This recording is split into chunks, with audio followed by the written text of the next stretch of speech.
हे पहा, आवाजावरून तुम्हाला समजलंच असेल, अगदी कुरकुरीत आणि खुसखुशीत कडाकणी बनवून तयार झालेत। नवरात्रीमध्ये सप्तमी किंवा नवमीला कडाकणीची माळ घातली जाते, तर आज आपण अगदी पारंपरिक पद्धतीने गव्हाचं पीठ आणि गूळ वापरून कडाकणी बनवणार आहोत।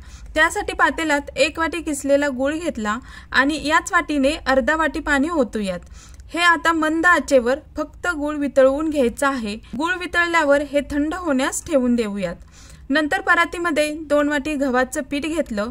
तुम्हाला जास्त प्रमाणात कडाकणी बनवायची असतील तर तुम्ही प्रमाण वाढवून घ्या। अर्धी वाटी बेसन घ्यायचं आणि 2 चमचे इतपत बारीक रवा घ्यायचा। बेसन आणि रव्यामुळे कडाकण्यांना खुसखुशीतपणा येतो।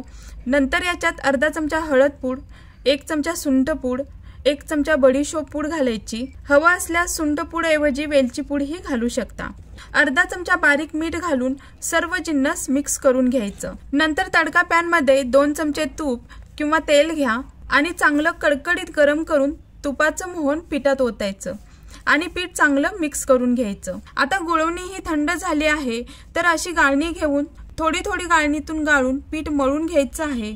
एक लक्षात ठेवा, कोणताही पदार्थ मिक्स करताना एकदम मिक्स करायचा नाही, थोडा थोडा करून पाहूनच मिक्स करायचा। आता राहिलेली गुळवणी ही पिठात मिक्स करून घेतली। गुळवणी अशी गाळून घ्यायची, म्हणजे गुळामधील खडा कचरा गाळणीतच राहतो। आता गुळवणी जर जास्त झाली आणि पीठ पातळ झालं तर लागेल तसं गव्हाचं पीठ घेऊन घट्ट गोळा मळून घ्यायचा। गोळा मळून तयार झाला आहे।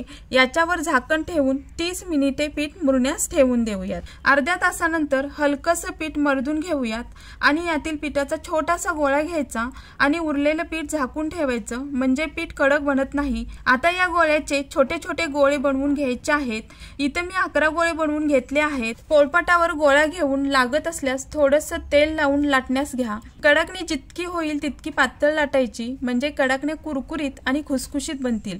हे पहा, या प्रकारे पातळ लाटून घ्यायची। आपण नवमीला कडाकणीची माळ देवीला बनवून घालतो, पण काय होतं, माळ बनवताना कडाकणी तुटतात आणि नीटसी माळ वळता येत नाही।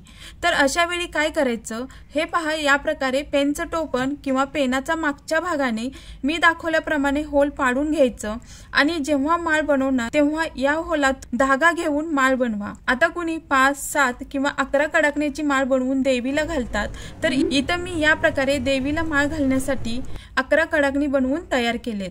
नंतर तेल चांगलं गरम झाल्यावर आधी असा पिठाचा छोटा गोळा तेलात सोडून पाहायचा।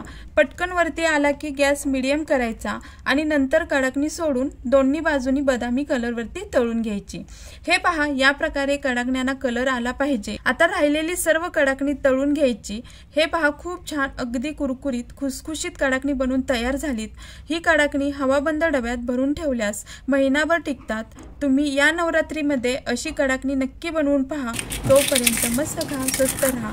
धन्यवाद।